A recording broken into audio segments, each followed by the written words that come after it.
I don't know exactly what you're going through as you listen to these words. Perhaps you're in a moment of stillness, in that rare pause of a day that usually offers no rest. Or perhaps you're carrying something very heavy, a debt that won't budge, a bill that doesn't add up, financial anxiety that wakes you at 3 a.m. with a heavy heart and a mind full of accounts that don't balance. If so, I want you to know something before we continue. You are not alone. And what I'm about to share with you isn't a magic formula or an empty prosperity lesson. It's a living testimony, born from decades of study, from long nights with sacred texts, from moments when I myself didn't know how I was going to survive the following month, and from a profound encounter with a verse that Jesus knew by heart since childhood, and which, let me say with all the reverence I feel, continues to change lives to this day. I am over 80 years old. I was born into a traditional Jewish family, in a home where Shabbat was sacred, where Torah was the air we breathed, and where the name of Jesus was, for many years of my life, something foreign, almost unsettling. I was a rabbi. I studied at a yeshiva from a very young age, memorized the texts, learned ancient Hebrew as easily as children learn to walk, and dedicated entire decades to understanding the depth of the Hebrew scriptures. I loved God. I loved Him with all my heart. But there was something I couldn't quite grasp, something the texts seemed to whisper to me from the margins, something I, in my scholarly pride, refused to hear. Let me tell you how all that changed, and how it specifically shifted around one verse, just one, that Jesus Himself used as if it were the foundation of everything He needed to live. When I was about 55 years old, I went through the most severe financial crisis of my life. I won't go into all the details because what matters isn't the story itself, but what God did within it. What I can tell you is that I reached a point where I didn't know how I was going to feed my family the following week. I, who had taught others about God's provision, about the faithfulness of the Holy One, blessed be He, found myself on my knees in the silence of the early morning with empty hands and a reeling soul. I had prayed. I had fasted. I had sought with all the sincerity I possessed, and the silence remained silent. Do you know what it feels like when you pray and the sky seems to be made of stone?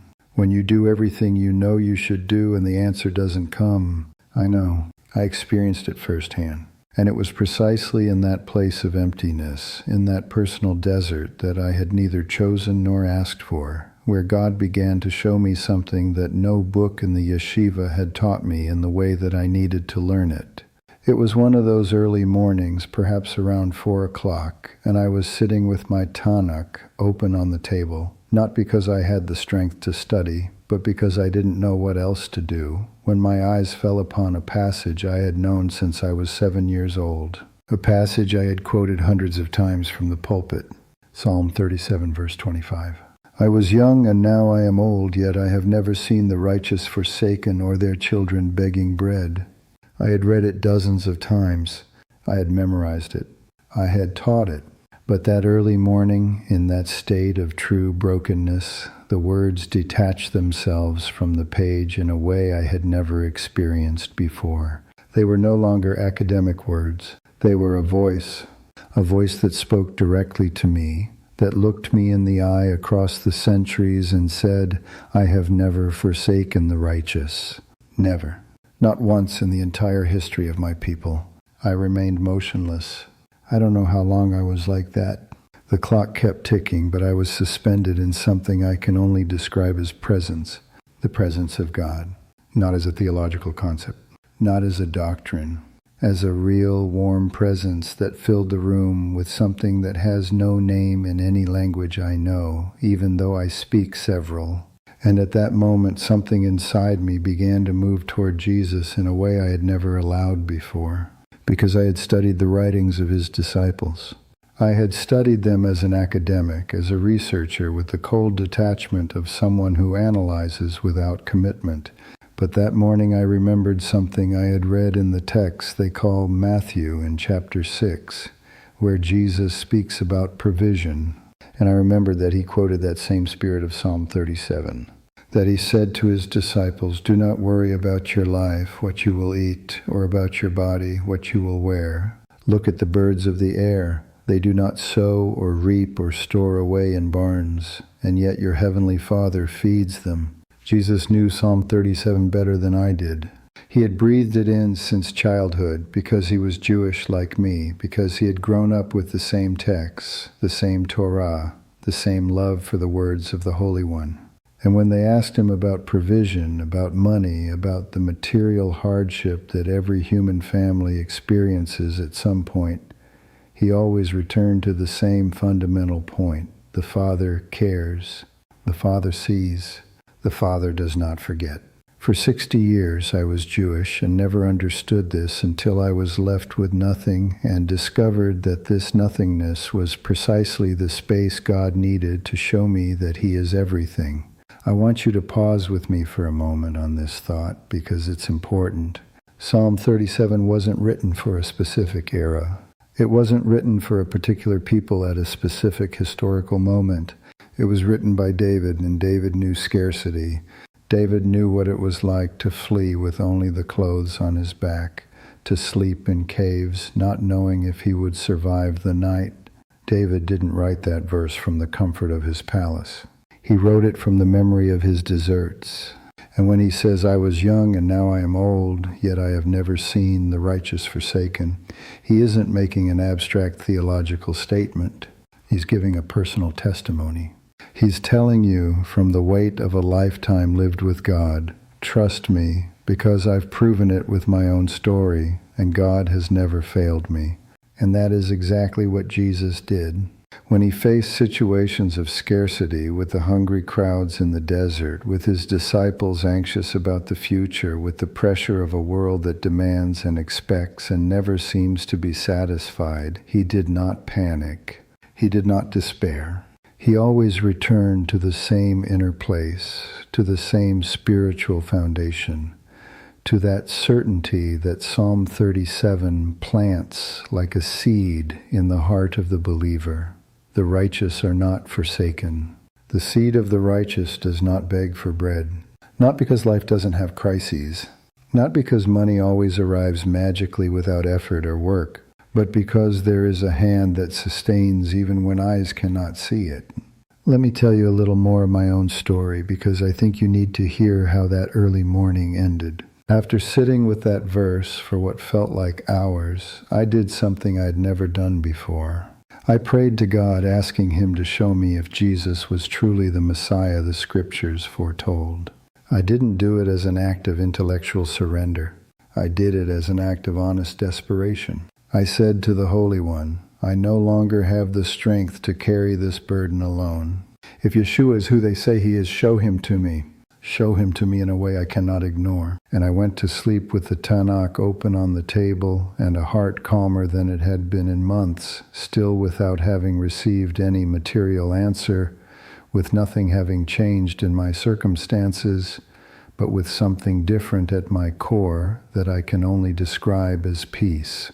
The peace that surpasses all understanding, as it is written in one of the texts I was still studying from afar. In the days that followed, things began to happen. I'm not going to romanticize them or turn them into a cinematic miracle, because God doesn't usually work that way. And if someone tells you that faith guarantees immediate wealth without any process, they're lying to you with pretty words. What happened was deeper than that. A door that had been closed for months opened in a way that defied human explanation.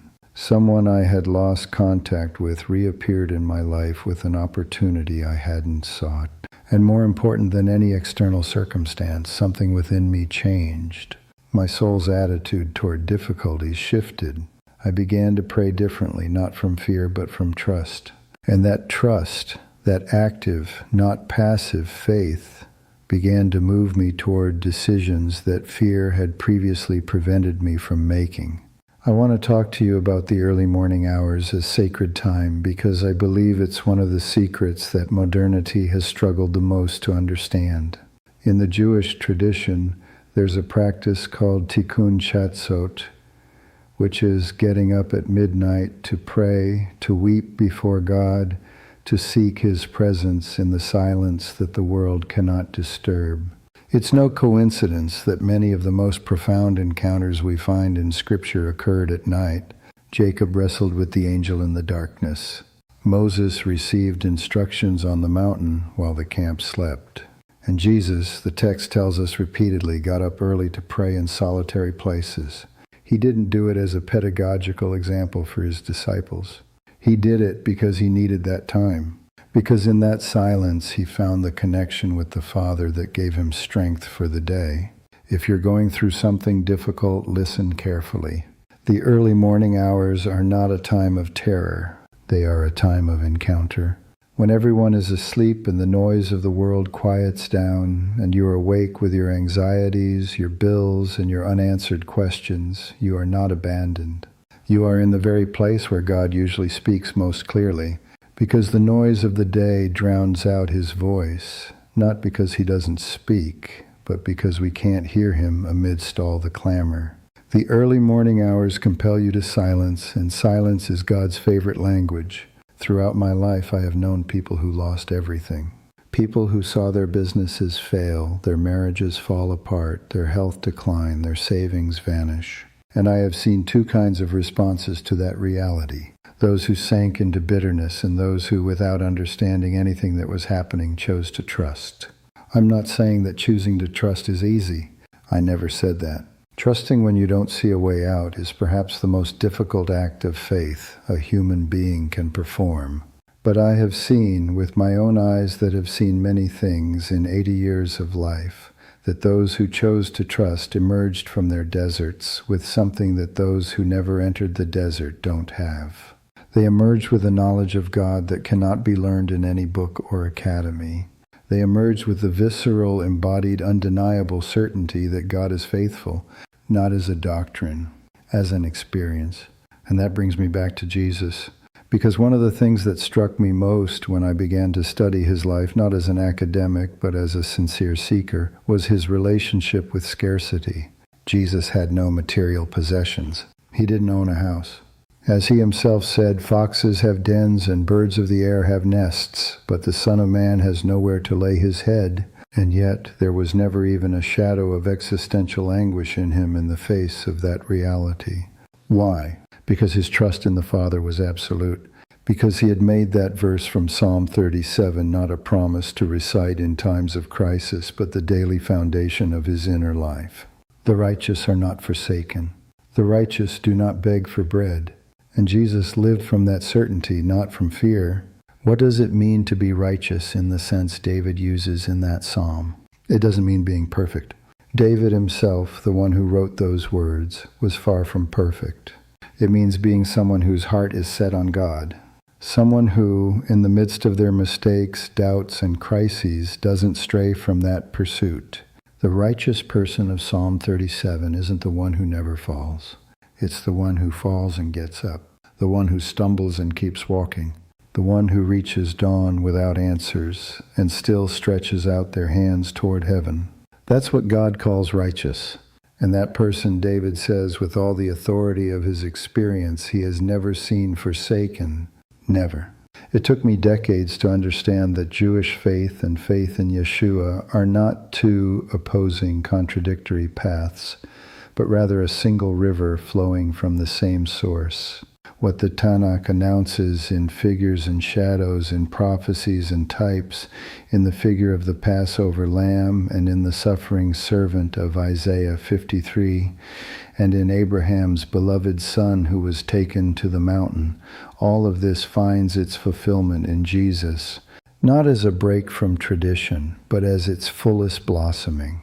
When I was finally able to read Isaiah 53 with open eyes, after having read it hundreds of times with eyes trained not to see, I wept. I wept as I hadn't wept since I was a child, because suddenly the words that described the servant who bore our infirmities and was wounded for our transgressions, and by whose wounds we were healed, those words took on a face. And that face was that of Yeshua of Nazareth. And from that understanding, the verse in Psalm 37 took on a new dimension for me.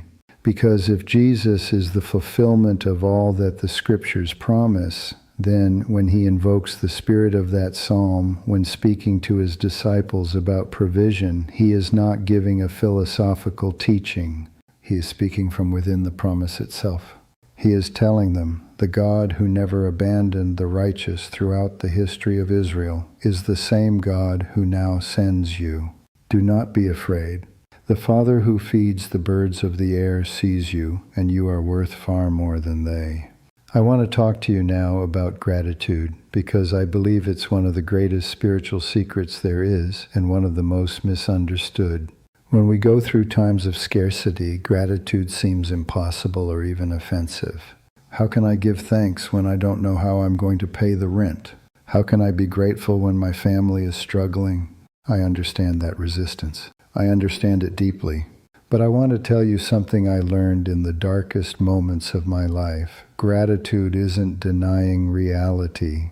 Gratitude is recognizing that in the midst of that reality, God is still God. That today's bread, even if it's little, is bread. That tonight's roof, even if borrowed, is a roof. That the life beating in your chest right now is a gift that no one forced upon you. Gratitude opens doors that complaining keeps closed. Not because it's a magic formula, but because it shifts our gaze from the problem to the provider. And when we look to the provider, we begin to see possibilities that fear had hidden from us. Psalm 37 begins, before the verse we've been considering together, with an exhortation that seems to me the threshold of everything else. Do not fret because of evildoers, nor be envious of the wicked. And it continues, trust in the Lord and do good. Dwell in the land and eat what is true. Take delight in the Lord, and he will give you the desires of your heart. Commit your way to the Lord, trust in him, and he will act. Notice the sequence. First trust, then do good, then delight in God, then commit your way to him, and only then will he act. Not as a mechanical or automatic result, but as the response of a father who sees his children walking in his direction and goes out to meet them. Jesus lived according to this sequence. He trusted first. He always did good. He delighted in the Father at every sunrise and every dawn. And then he did what he had to do that day. And the Father provided. There's something else I need to tell you before we finish, and it's about waiting. Because one of the biggest spiritual misunderstandings is thinking that waiting is abandonment. That if God doesn't answer when I expect, it's because he didn't hear me, or doesn't care about me, or has forgotten me. I've heard that so many times I've lost count. And every time I hear it, something in my heart clenches tenderly, because I know exactly where that pain comes from. It comes from having waited and not seen. It comes from having prayed and felt silence. It comes from the distance between the promise one read and the reality one lives. That distance is real. I'm not going to minimize it, but I want to tell you what I've learned, what Scripture has taught me, and what life has confirmed. Waiting on God is not indifference. It's formation. In Jewish tradition, we have a concept called midbar, which is the word for desert, but it shares the same root as the word dabar, which means word or to speak. The desert and the word share a root, because it is in the desert that God speaks. Not in the clamor of the marketplace, nor in the celebrations of palaces. In the arid silence of the desert, where there is nothing of what the world calls resources, there God opens his mouth. Moses listened in the desert. Elijah listened in the desert. Jesus himself was led to the desert before beginning his ministry, not as punishment, as preparation. The desert empties you so that God can fill you with what he wants you to have, not with what fear thinks you need. If you're in an economic desert right now, if there's scarcity in your life and you don't see a way out, I want you to listen to this as carefully as you can. The desert isn't the end of your story. It's a chapter of it. And that chapter, however painful it may be, has a purpose in God's hands that you can't yet see from where you are. Not because God is cruel, but because God works on the long-term plan of a lifetime, and we're usually caught up in the urgency of the moment. Psalm 37 says it so clearly, commit your way to the Lord, trust in him, and he will act. It doesn't say when, it doesn't promise dates, but it says that he will act. and throughout the history of Israel, throughout the history of humanity that dares to believe that promise has not failed once. And now I want to talk to you about what it means to reach the end of life looking back. I am over 80 years old. I have buried friends. I have seen entire generations pass before my eyes. I have known people who died with a lot of money and an empty soul, and people who died with almost nothing material and with a peace that no bank account can buy. And what I have learned, what I can tell you with the authority that only years lived with God can give, is this. In the end, what counts is not what you accumulated, but what you entrusted. It is not what you had, but what you gave to God of your own free will. Life is not measured by the possessions that pass through your hands. It is measured by the depth of your relationship with the eternal. Jesus said it in a way I've never been able to forget since I first heard it with open ears. What good is it for someone to gain the whole world, yet forfeit their soul? That question isn't a threat. It's an invitation. It's Jesus asking you, asking me, asking all of us, are you living for what lasts or for what perishes? Are you chasing after the bread that won't be there tomorrow, or the bread he speaks of in John 6, the bread that gives life and doesn't perish? It took me far too many years to understand that distinction, but it's never too late to start living by it. What Jesus did when he ran out of resources was not to panic or despair. He turned back to the Father. He prayed.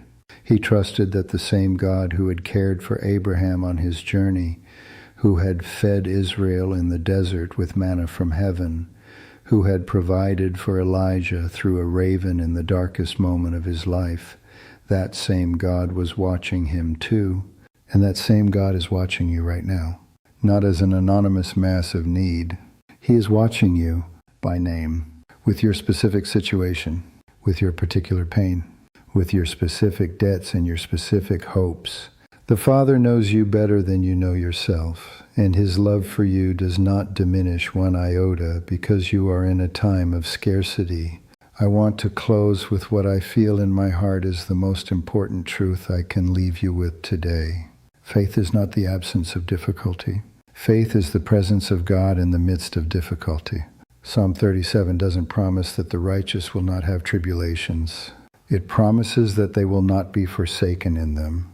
There is a huge difference between those two things, and that difference changes everything. Jesus didn't promise his disciples a life without storms. He promised them that he would be in the boat with them. And when the storm raged and the waves threatened to sink them, he didn't abandon them. He stood up and spoke, and the wind and the sea obeyed him. Not because the problem wasn't real, but because he is more real than any problem.